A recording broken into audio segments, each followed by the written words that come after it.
up, you guys? Welcome back to another one. If you are new to the channel, I'm Gold Pony. I do new car, truck, SUV reviews on YouTube, and today we are in the brand new 2023 Toyota Corolla, courtesy of Younger Toyota in Hagerstown, Maryland. For more information on their inventory, please feel free to check out the link in the description box below. And so we are in this one today because there are some massive changes for the 2023 Corolla, and of course we're going to be going over those in this video. But not only that, you still have the legendary reliability. You still get 2 years or 25,000 miles of complimentary maintenance as well, which is going to save you some money there. So ultimately in this video, we will be testing out and going over everything about this one, from acceleration to braking, steering feel, ride quality, sound system, exhaust clip, all that fun stuff. So having said all of that, what do you guys say? Let's just go ahead and jump right into it. And as always, let's start with pricing. And so, as you can imagine, there are a few different trim levels for the 2023 Corolla. Let me first start by saying there is no more L trim level anymore, so that one has been eliminated. The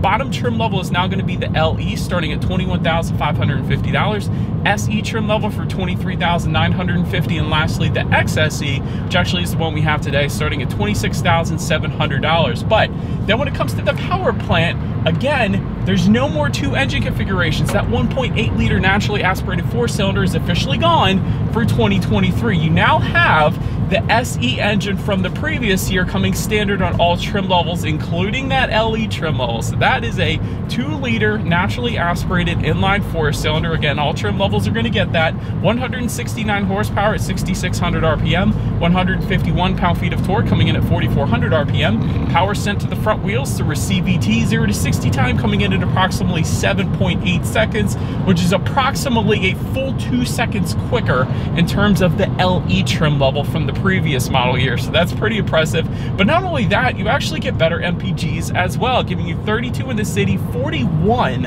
on the highway for that LE trim level, at least 31 in the city, 40 on the highway, so just a mile per gallon less for the SE and XSE trim levels, taking regular unleaded fuel. But then before we do any kind of fun acceleration or paddle shifter test here in the Corolla, I did want to mention to you guys the drive modes. There's a little toggle switch located just in front of the shifter, and by the way, those drive modes will only come on the SE and XSE trim levels. You're not going to get them for the LE trim level. So I did want to emphasize that, but they will include normal, sport, and eco, adjusting things like the shift points and the throttle response, and to some degree the gauge colors as well. So now having got all of that out of the way, what do you guys say? Let's go ahead and test out the paddle shifters and acceleration here at the same time. I did want to mention the paddle shifters only come standard on the XSE. You're not going to get them on the SE or LE. So having said that, what do you guys say? Let's go ahead and find our straightaway. I think we might have found it right here. Let me get set up real quick, and let's see how quickly these paddle shifters are going to react, and let's see how quickly we can get this one here up to speed. There's a manual shift mode. That's so cool. Here we go. All right, didn't want to spin, so I'm still spinning. Gosh darn it.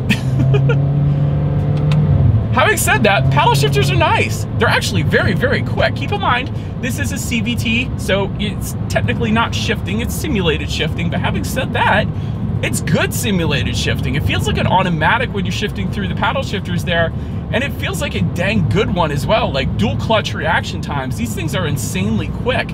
I really like the paddle shifters, and to be fair, I couldn't really give it that full acceleration test because it is raining so much today and the roads are so wet. I think I reviewed the Corolla last year when it was raining as well. So acceleration should be plenty fine. You shouldn't have any issues there. But again, the paddle shifters were dang impressive.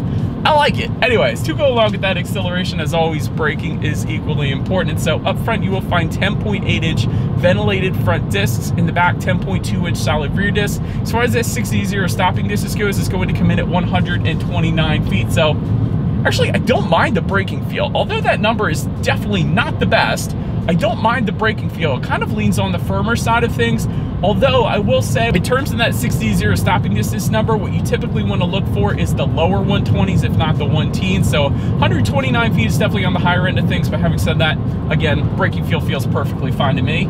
The touching on suspension and handling. Up front, you're going to get a McPherson strut front suspension. In the back, independent multi-link rear suspension. As far as ride quality goes, it's been perfectly fine on my short little test drive here today, so I've actually had no issues there. As far as cabin noise goes, I'm going 54 miles per hour. There is a little bit of road noise. I will say that that's to be expected in compact cars like the Corolla or the Civic or the Elantra. So they basically all sound the same when it comes to cab noise, in my opinion. You do tend to hear a little bit more of the road, you know, comparing it to bigger sedans and things like that. So I will say that's to be expected. As far as steering feel goes, definitely on the looser side of things. So wouldn't have minded a bit more feedback when it comes to that steering feel. Maybe Toyota, if you're watching this, maybe in the future, I don't know. But touching on visibility, it's excellent. Definitely one of the better visibilities in its class. Because of its shape, you can see 100% perfectly fine out the back. So visibility is 100% not going to be a problem in the Corolla. It is very, very good. But anyways, that pretty much rounds out the performance segment of this review, guys. Let's still go ahead and take a look at the exterior of our brand new 2023 Toyota Corolla. All right, so here she is, you guys, the new 2023 Toyota Corolla, finished in classic silver metallic, in case you were curious of our exact exterior color name. But let's go ahead and start off with where this thing is made. The VIN actually begins with the letter J, meaning this one is built and assembled in Japan. So that is pretty cool, and it's as expected for the Corolla. But anyways, let me first touch on some of the changes for the 2023 Corolla, including a revised front fascia for every trim level across the board. All trims also now receive LED daytime running lights. You do also get an updated rear bumper design for the LE trim level, at least, and there's going to be some new wheel setups for the SE and XSE trim levels, which you guys are of course currently looking at right now. But as always, let's go ahead and start up front on the Corolla here. Front fascia will differ between the LE and the SE trim levels, essentially. So a little more aggressive design on our XSE that we have today. It's going to be the same look for the SE trim level. Then you're going to get a little bit different design on that front grille and the front fascia if you were to go with the LE trim level, at least. But LED headlights with LED daytime running lights do come standard on all trim levels across the board. Also coming with the automatic feature, meaning when it starts to get dark at night, those headlights will turn on automatically for you there. Automatic high beams, though, also coming standard for all trim levels across the board. So essentially, when you have your high beams on at night and it senses the vehicle coming in the opposite direction, it's going to automatically dim them back to low beams, and when that vehicle is gone, it's going to automatically then bounce it back up to high beam. So very nice convenience feature there. You also, though, get LED accent lighting for the SE and XSE trim levels, and so you guys can see that down below there, and forgive the little blue tape that's still on this one, but that's a pretty cool little accent. I like that. That's not going to be found on the LE. And this specific front bumper kind of has like a front diffuser look going on down here too. I just noticed that. That's pretty cool. So definitely a different look to the SE and XSE trim levels, and we do have some nice black accents up front on the Toyota emblem there as well. So overall, very nice looking front end. I'm digging it. So let me know what you guys think of it in the comments section below. But now let's go ahead and make our way to the side of the Corolla. All right, so but now since we are around to the side of this one, black window surrounds will come standard. Body colored power adjustable side mirrors also coming standard. And then if you wanted heated side mirrors, go with the SE or XSE trim levels. It looks like there's some LED integrated turn signals on them too. That is pretty cool. Body colored door handles do come standard. I always like to mention that because on a less expensive vehicle, sometimes you do get the black ones, like black plastic. So I want to emphasize that. Gray metallic side skirts for the SE and XSE trims. I do like that. You guys can see that down below there. Taking a look then at the wheel configuration, 16-inch steel wheels with covers coming with the LE, and then 18-inch alloy wheels with graphite colored finish. This is a new look, by the way, a new wheel look for the 2023 model year, and that's going to come on the SE and XSE trim levels. So again, good looking wheels. I do like them. So anyways, let's now go ahead and make our way to the back. All right, so but now since we are around to the back of this one, all the way to the top, body colored shark fin antenna. Just below that, you're going to get a body colored rear spoiler for the SE, but then a kind of graphite colored finish to match the wheels and the side skirts, of course, for the XSE trim level. Kind of just looks gloss black to me, but it looks dang good back there, I will say that. Trim level badging can be found back there as well, so if you wander onto a Toyota lot on a Sunday, maybe take a look at the back of the Corolla. It's going to tell you what trim level you were looking at. LED taillights do come standard on the Corolla. Gotta love that as well. Revised rear bumper for the LE trim level, at least for 2023. A massive gloss black rear diffuser on our XSE. It's going to be the same look for the SE, by the way, as well. Then making our way all the way to the bottom here, you will find a single exhaust outlet tucked away for the LE trim level, but you will get a single exhaust with dual chrome tips then for the SE and XSE trim levels. So let's go ahead and get out of the rain, and as always, here is that exhaust clip.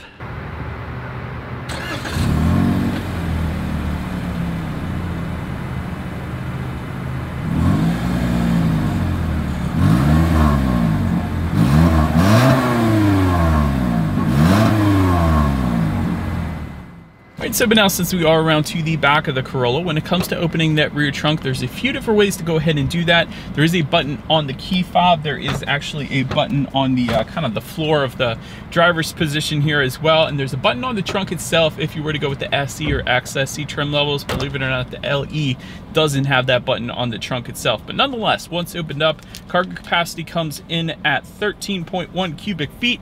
If that was not enough space, there is a 60-40 split, meaning the rear seats do fold down for quite a bit of extra space then if you needed it. There is a single cargo light back there. It is a halogen bulb. And then if you were to lift up underneath of that cargo floor, you will find a spare tire. And there's a little bit of storage around that spare tire, so you could probably put an ice scraper back there if you wanted to as well. But then make our way to the rear legroom. That's going to come in at 34.8 inches. For reference, I'm even 6 feet tall. This is how much space I have back there. There is a rear center armrest with cup holders, which is newly standard for 2023. So big fan of that, I guess, because the LE got it last year, but the L did not. Since the L is no longer a trim level for this year, it's obviously newly standard. So yeah, dual rear USB charging ports. Also though, newly standard for 2023. The LE actually didn't get that last year, but it does for 2023. So if your kids wanted to stay charged up, they can do that on the LE trim level for 2023. There's a little bit of storage back there, no rear ventilation though. But then making our way up to the front seats, manually adjustable cloth seating coming with the LE trim level. You're going to get a sport fabric for the SE and then a Softex upholstery then for the XSE trim levels. Also heated front seats coming with the XSE trim as well. 8-way power driver seat then with power lumbar, also coming with the XSE. And I like the little red contrast stitching that we have on our XSE trim level with us here today as well. So overall, actually, I like the side bolsters of the seats. Seats are really darn comfortable, surprisingly, in this Corolla that we have here today. So I don't think I've ever had an issue with seat comfort with the Corolla. So they're definitely pretty nice. But then take a look at the steering wheel. It is tilt and telescoping. It is leather wrapped for the XSE trim level. Otherwise, it's going to be wrapped in urethane. So nothing wrong with the steering wheel there. Then make our way to the startup. Let me start by showing you guys the key here. You do have your traditional turnkey start for the LE, but the SE and XSE trims are going to get keyless entry with the push button start. That is optional though on the LE. You can get it there, so you just have to spring out a little more money. But all I am going to do here is simply put my foot on the brake and press that engine start button located just by the driver's right knee there. And so once started up, this is pretty darn cool. Analog gauges are going to come standard on the LE and SE trim levels, but that XSE trim that we have today, that's going to give you a 7-inch full digital gauge cluster. And as I mentioned earlier, when you change the drive modes, it's going to kind of adjust the colors up there. So if you put it in eco, it's going to give you some green hues. If you put it in normal, it's kind of like a bluish violet. And then if you put it in sport, it's going to give you some red hues. So I do like that. That is pretty cool. I love digital gauges. They just look so much better. But also have your outside temperature. There's a digital speedometer within the tachometer. There's how many miles you have left until you hit empty, trip A, trip B, just the normal stuff. And of course you can adjust everything on that digital speedometer by using the steering wheel mounted controls found on the left side of the steering wheel then as well. But now let's go ahead and make our way to overall interior quality, starting with the power moonroof that comes standard on the XSE trim levels. It's going to be optional though on the other trims if you wanted it. HomeLink controls with a frameless mirror, that goes for $175. We don't have that option today. Automatic climate control coming standard for all trim levels. There is a wireless phone charger that's optional for the XSE trim. We don't have that. Ambient lighting is also going to be optional on the XSE trim level, another option we don't have. But overall, as far as interior quality goes, I do like the gloss black trim found on kind of these door handles, not the door handles, but kind of this door accenting. And the reason I emphasize that is I don't remember that in the LE trim level from last year. Also, the door handles themselves are now finished in a silver plastic as opposed to the matte black plastic that I remember on the LE. And it's probably still that way, but the LE trim is going to give you the matte black plastic door handles. Just in front of the shifter, you're going to have a little bit of storage there. There's also your heated seat buttons, which I've been using because it's pretty cold out today. Gloss black accents surrounding the shifter. There's a leather shift boot. I like that. Dual cup holders behind the shifter, electromechanical parking brake. Within the center armrest, you actually have a 12-volt power outlet, phone charging port, and just a little bit of storage. Not a whole lot going on there, but did want to also mention to connect to the infotainment screen for Android Auto, Apple CarPlay, there is actually a phone connection port kind of just to the right of the right heated seat button. And that's not your traditional bigger USB charging port. It's like a phone charging port. So that's interesting because they had the USBs last year. But anyways, it kind of leads us into the infotainment screen here. So 8-inch color touchscreen display is going to come standard across across the board. Bluetooth and audio streaming, Android Auto, Apple CarPlay. Again, I told you guys where to plug that in there. You can check out your driving statistics up there if you wanted to. It's your radio information as well. By the way, this is the new system that is being used in the Corolla now, as opposed to the different system that was used last year. You can check out your radio information up there. And so when it comes to the sound system, 6 speakers is actually going to come standard on all trim levels across the board, but there is an optional 9-speaker JBL sound system that goes for $675 that gives you an amp and a subwoofer, and a wireless phone charger also comes with that little package as well. So we don't have that. We actually have the 6-speaker sound system with us here today. So what do you guys say? Let's go ahead and turn on the radio, see what we got playing today, and let's test out the clarity of this one.